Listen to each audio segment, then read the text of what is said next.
It's making me sad.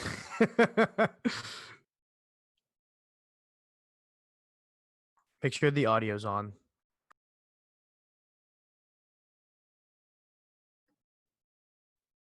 All right, I guess we'll get started then, if Jason says it's good. So hey, just before we start real quick, it is September 11th, so I'm going to take a quick moment of silence for everyone affected on the attacks on September 11th, 2001.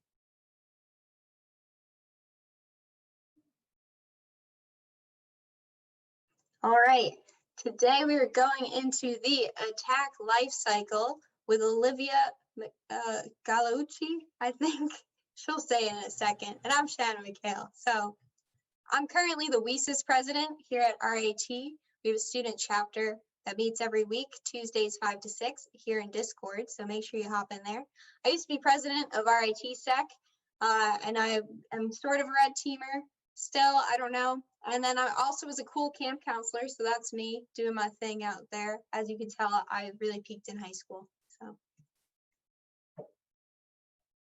All right, hi everyone. My name is Olivia Gallucci. You were close, Shannon. And I am from Lancaster, Pennsylvania. I live next to an Amish farm. I am a computing security freshman, and I chose to attend RIT because of their cybersecurity program and their computer-related clubs. I'm a free and open source software advocate and proud Linux user, and RIT happens to have clubs for both of those things.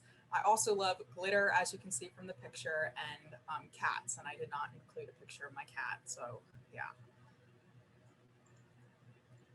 Cool. So what is the attack lifecycle? Well, a long time ago, super cool company called Mandiant created this attack lifecycle.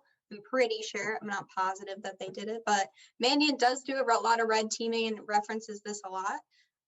And they are also really, really known for their incident response. So breaking down attackers' actions into steps really helps them communicate how the incident occurred to their customers. From there, we've seen the MITRE Corporation adapt this into the attack framework and bring it a step further to show you all of the attack techniques, TTPs as they call them. And that helps everyone understand what the bad guys are doing out in the real world. As attackers, it's really important to also study these steps so that we can emulate the attackers and what they're doing so that defenders then know where their vulnerabilities are, and you can develop a roadmap for building new tools of your own, which is just kind of a fun thing to do. Today, we're going to go through it step by step, and you will be asked to participate. If you're an old lady like me, you know Ben Bornholm used to come up here every now and then and demand that everyone kind of go through this with him and shout out stuff. And that's what we're going to do today. If you didn't hear in the beginning, Olivia is a freshman, and this is her first presentation ever, which it's week 4 and a freshman's presenting. That's pretty impressive in itself. So go her, rock star right there. And if you don't know me, you should know that I'll kill people for my freshmen. So if you don't participate when she asks you to in the Twitch chat, I will be very mad at you. So please make sure you're in the Twitch, doing everything you can.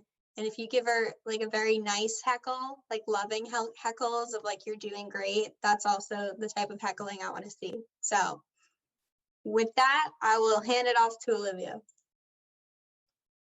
All right, thanks, Shannon.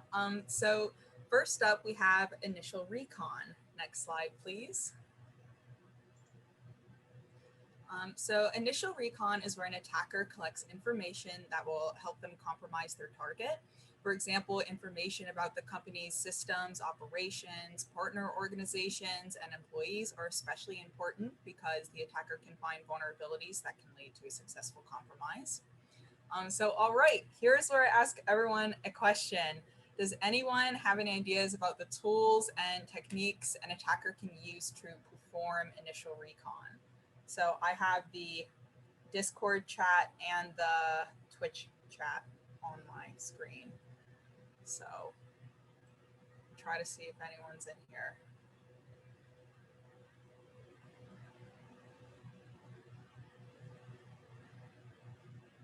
Google, yeah. Yes, Google.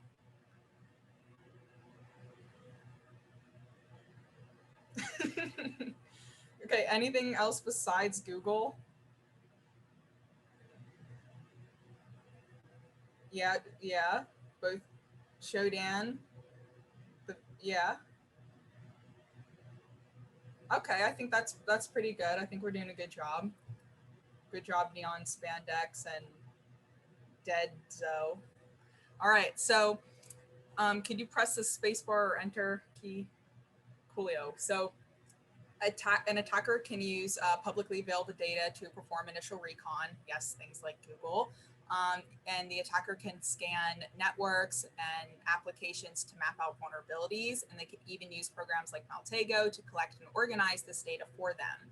Maltego is one of the most useful and well-known tools for charting and analyzing the relationships between people on social media networks and web pages. So it really helps put everything together in a way that is visible and easy to see from the attacker's standpoint. Attackers can also use spear phishing and social engineering to obtain valuable information. Note that the difference between phishing and spear phishing is that phishing is meant to have a broad audience, whereas spear phishing is targeted at a specific individual. Next slide, please.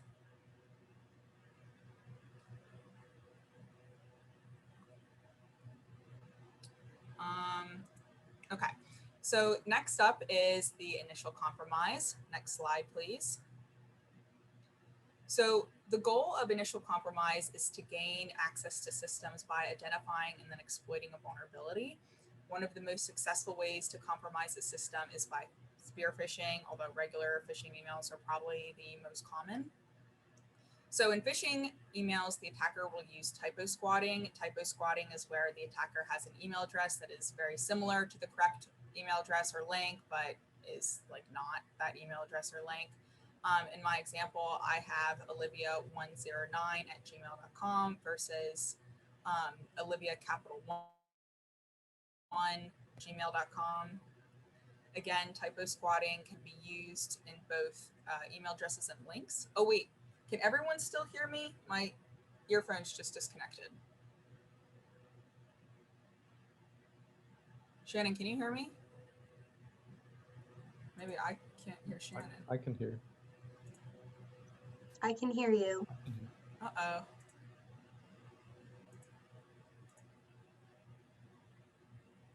Okay, it just turns out I can't hear anyone else. I'm just going to keep going through it and hopefully everything will be fine.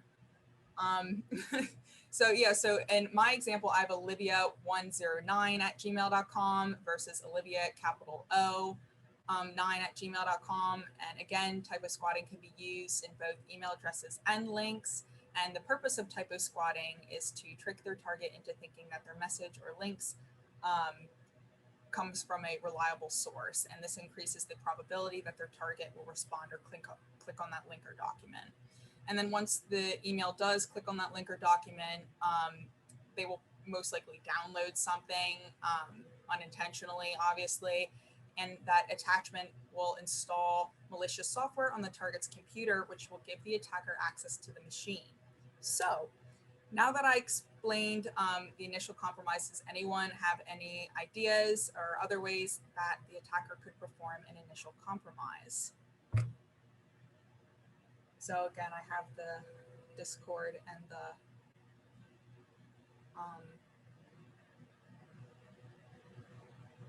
yeah, Discord people, hurry up. I cannot see you typing.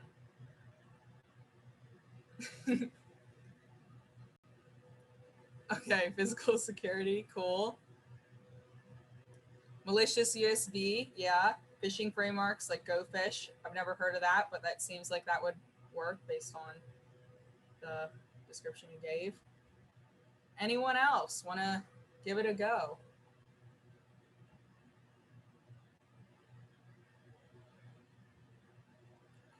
Coolio, thank you for your participation, Neon Spandex. So Shannon, could you press the space bar for me? So yeah, so another technique I found was remote code. What was the question? The question was, is there any other ways an attacker could perform initial compromise? But we're over that now. So Another technique I found was remote code execution, or RCE, which is where an attacker writes a script to exploit a known vulnerability on a target's computer system. Next slide, please. So next, the attacker needs to establish a foothold, which gives the attacker long-term access to their target's computer system. Next slide, please. So I think the easiest way to explain this step is that it gives the attacker like job security. For example, the attacker doesn't need to repeatedly break into their target's network using their initial exploit. And essentially, the attacker has a long-term access point. They have a place where they can start and end each day. Some popular tools and techniques I found for this are skeleton keys and remote access Trojans. The skeleton key technique is where an attacker can compromise their target's authentication system so that the attacker has access to all the target's accounts without needing the account passwords.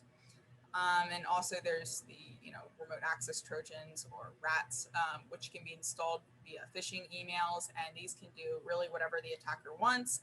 And there are a lot of popular RAT programs. So again, here's another question. If anyone wants to answer, Crypto Jones, looking at you because you asked what the question was. Can anyone think of some other ways to establish a foothold? Maybe name some, RAT programs.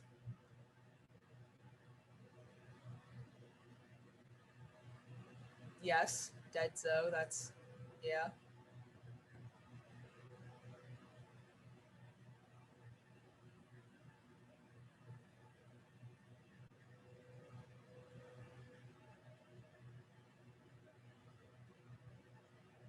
Wish I could hear people. Creating a backdoor, SMBV1. Haven't heard of that, but that sounds cool. Credential stuffing, brute force, netcat. Wow, lots of participation. Coolio. And yes, Crypto Jones, physically send a compromised USB drive. Cool. Just got to make sure that they're going to plug it in, which some people would actually do that. All right, Shannon, could you press the space bar? I'm not sure if it's up there already. I can't see. Why is everything breaking? So some popular RAT programs are Poison Ivy and ProRat. So next slide, please. So in the next up, we have the escalating privileges phase, which is where the attacker gains access to more of their target's machines. Next slide, please. The goal of this step is to obtain enough privileges so that the attacker can move through their target's network with ease.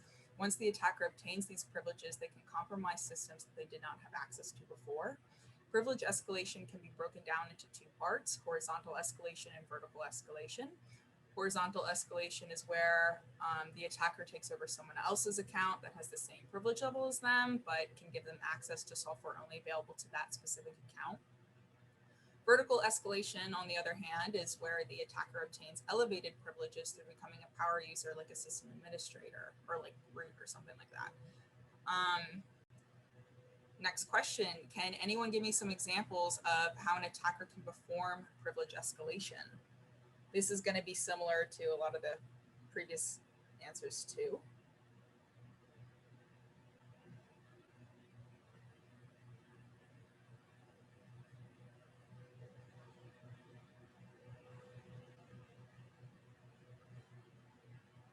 Hi, Michael.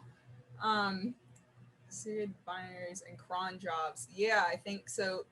Cron dumps, I'm not quite sure what a cron job is, but cron dumps I know are a popular way of getting that stuff. Mismanaged permissions, yeah, that's a good one too. Mimikat, yes, Mimikat. Pseudo exploit, sure. That's from Crypto Jones. Yeah, so, and then neon spandex, some exploits allow privilege escalation from low privilege users to admin. So Coolio, yeah, and known exploits from Raydown 4. All right, so spacebar, please. Techniques for privilege escalation include Mimikatz and Dirty Cow. So these are just some of the ones I found. It's not like the only ones, obviously. So Mimikatz is a tool used by attackers to steal and store credentials. It has been updated over the years, so it is still useful to this day. Attackers use Mimikatz to find credentials by using techniques like pass the ticket and pass the hash. And then lastly, we have Dirty Cow, which is a program that can be used on usually older Linux operating systems and stuff. I think it was like patched or something. So, but Dirty Cow allows the attacker to become root. And again, I'm pretty sure there's other ways to become root through newer programs, but they're not as famous as Dirty Cow. And also, one thing to note is that vertical privilege escalation is considered to be much harder than horizontal privilege escalation. Next slide, please. Okay. All right, great job, Olivia, and we'll hear more from her later. So she did a really good job presenting you guys tactics that we already know about. I'm going to go a little bit harder on you. So we're going to start with internal recon, which of course, now that you're in a new environment, you've established a foothold, you want to know what the environment is. You want to know it almost better than the blue teams, so that you can then abuse it, emulate the normal activity going on in the system, and then blend in as much as possible so that no one catches you later. Okay, cool. Glad you can hear me, Olivia. Nice. So, all right, guys, she warmed you up. Now I'm going to sit here and you're going to tell me what are things that we're looking for in internal recon. You get there, you're waiting. What do you want to know? What do you want to see?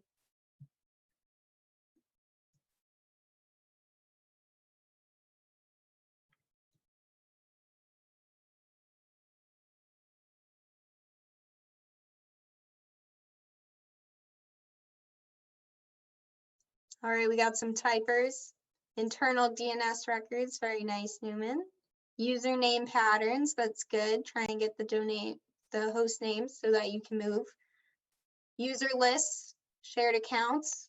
Domain admins, that's definitely the main thing that we're looking for. What services are running where? Definitely Newman. What vulnerable services exist, like SVM, SMB? Definitely.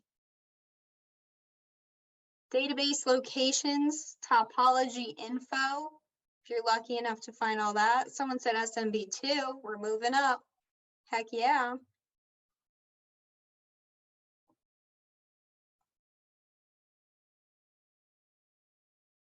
What normal traffic looks like, where things are being monitored, closely watched. Yes, Jason, what do they use to watch them, Jason?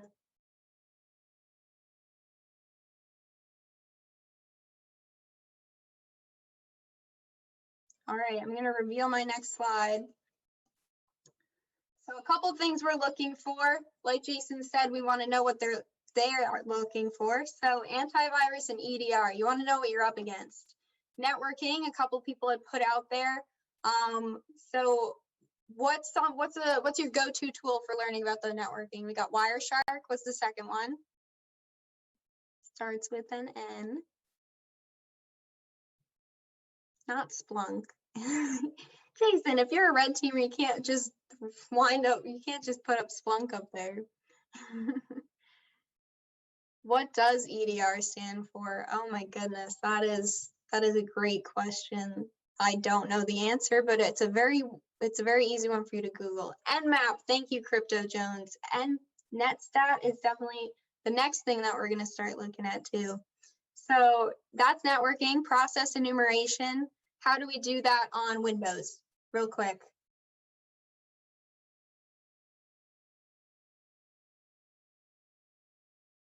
I'll give you a jump start. The next question is, how do we do it on Linux?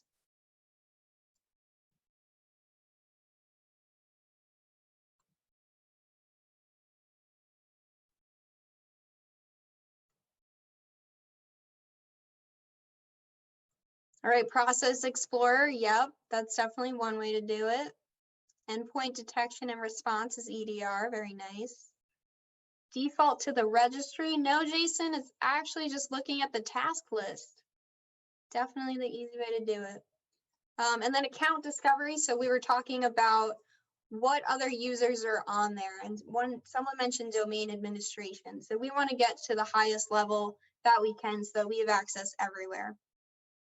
And then files. No one mentioned files. Do you know how often people are just leaving passwords all over the system. You can run something like Mimikatz or even Bloodhound to kind of get a sense of what's going on in the entire environment, but those things can often get caught. So just looking around the files will help you do it in a very stealthy way. Seatbelt's a really good tool that I've used before. I actually want to do a presentation on it later if anyone else wants to do a co-presentation again. And that's a tool that runs stuff like NetUser and Who Am I, stuff like that to get you familiar with the environment. So good job, guys. That was a fun warm up. Now we're going to move on to lateral movement. Okay, so we're in a box. We know everything about it. We know where we want to go because we just did some internal recon. And now we're going to hop to the next location. How are we going to do it? There's a lot for this. So lateral movement, how do you do it? You tell me. What are some quick things you're going to look for? They might start with W.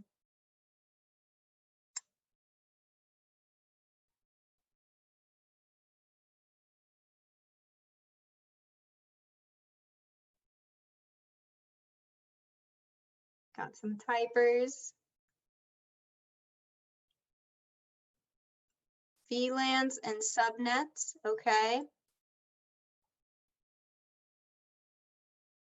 How are you going to actually move through those though? What are you going to do? Windows boxes? So what devices are you going to use to do lateral movement? I'll give you one.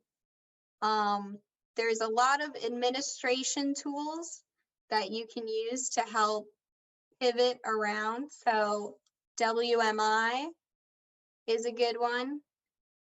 WinRM, PSExec, these are all different, someone who knows how to hack. These are all different software that sysadmins use to administrate different like updates and stuff like that to the other things. You guys were also saying this before,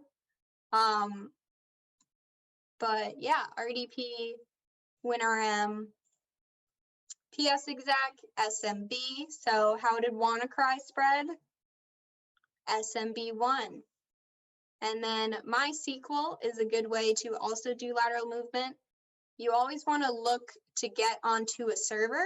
And the reason for that is because servers don't shut down as often. So if the goal is persistence, you'll want to pivot to a server because it kind of opens it up and people aren't shutting down their laptops like they would normally on a workstation. So definitely look for that. Tools and techniques for this. Metasploit has a lot of built-in vulnerabilities that you can use to find them on the system and then move through. And then SharpMove is a really cool C# tool that is public on GitHub. So again, we have moved and we're going to maintain persistence. So we need a new foothold. Now, Olivia just reviewed this with you guys. So I'd like to see, how are you going to do it?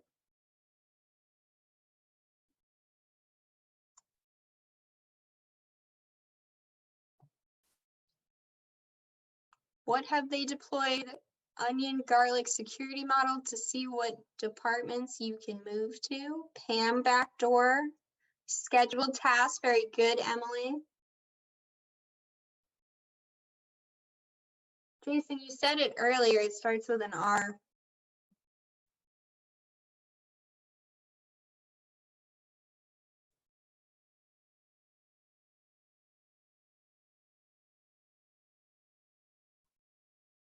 Registry, there we go, very cool. All right, so for maintaining persistence, server access, like I said, get to somewhere that won't shut down.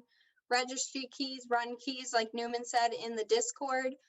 Services, DLL, these are all different places that you can slip in your malware or your payload so that you can get a call back to whatever you're using later. SharpPersist is a really cool open source tool. It is built by FireEye, and it gives you a bunch of different options to choose from to persist. So definitely go check that out on the GitHub. And then the final step of the attack life cycle is to complete the mission. So you've gone in, you get the goods. If you're a pen tester, you need to clean up before you leave.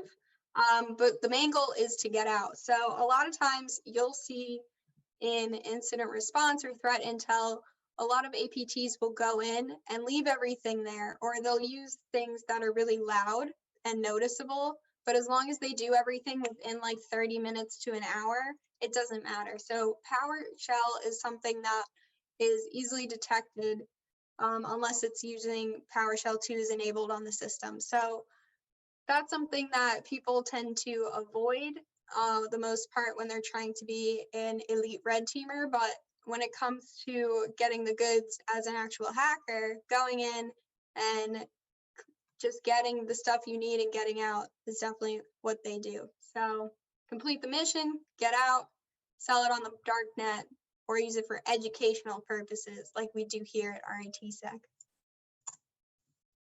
Back to you, Olivia. Coolio, I can now hear, so sorry for any awkward moments I might have caused.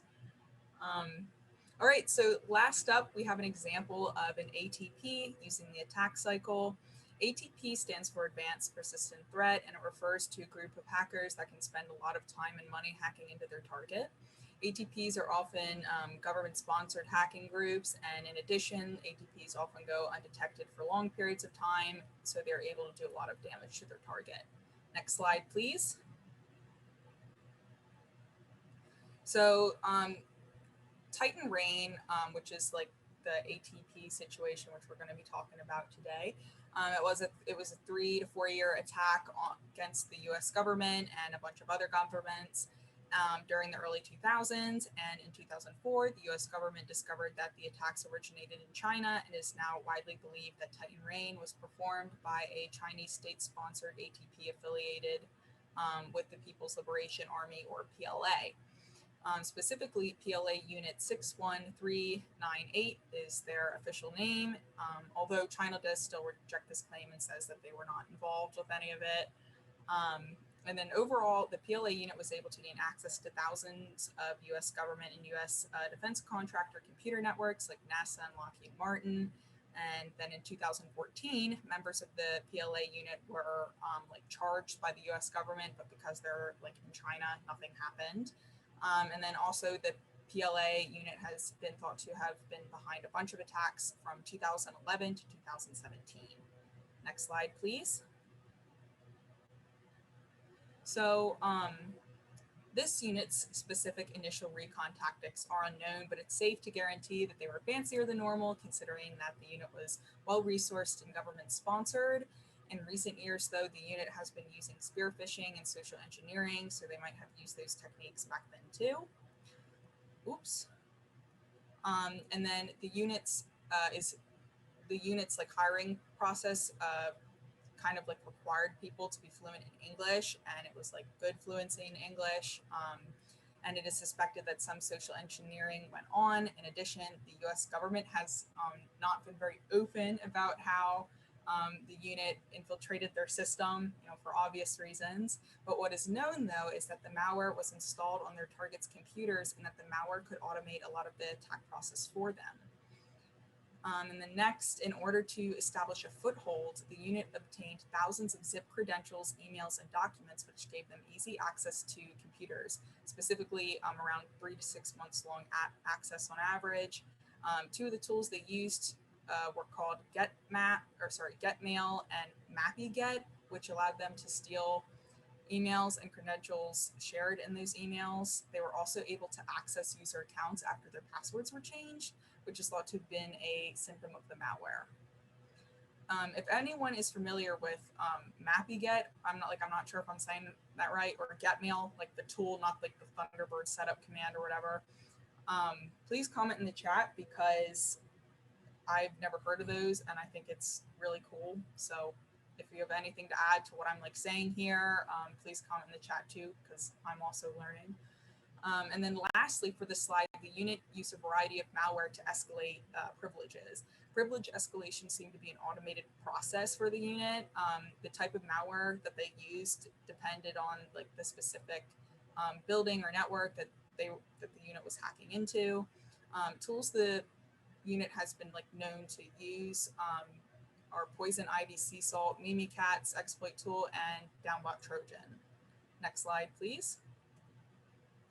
So I just thought this was really interesting about this unit and about like Titan Rain. It was that pretty much the rest of the attack cycle was like done for them or completed within their first couple of steps. Like each step kind of combined another step with it. So they didn't really have like an internal recon because they just zipped up all the files and sent those files to other countries. And then once those files were sent to servers in other countries, they just sent those files to China. So it had like a little stopping point, I guess. And then one of the US Titan Rain investigators said that many of the unit's attacks took only 30 to 50 minutes and they were gone without a trace. And again, ATPs go unnoticed for long periods of time, and this includes this unit. And then again, the unit was also able to re-enter the system easily afterwards with the information that they collected in their stolen emails, documents, credentials, etc. And this meant that the unit's malware or their ability to sort through the information that they stole gave them the ability to be persistent. And at the same time, stealing that information and those credentials was their goal. So they got all that done in really one step, which was when they established a foothold by sending the zip files with the secret information and the credentials. All right, I'm done. Me too. Thank you everyone so much for coming out here to your bedroom to watch RIT-Sec and us present. Olivia, thank you so much for answering the call to co-present. I really appreciate you. You have a bright future ahead of you, so can't wait to see what you do when I'm gone. Awesome. Thank you both for presenting. All righty. So next up, I believe we have another co-presentation with Jason and Michael. He's also a freshman, so pretty cool.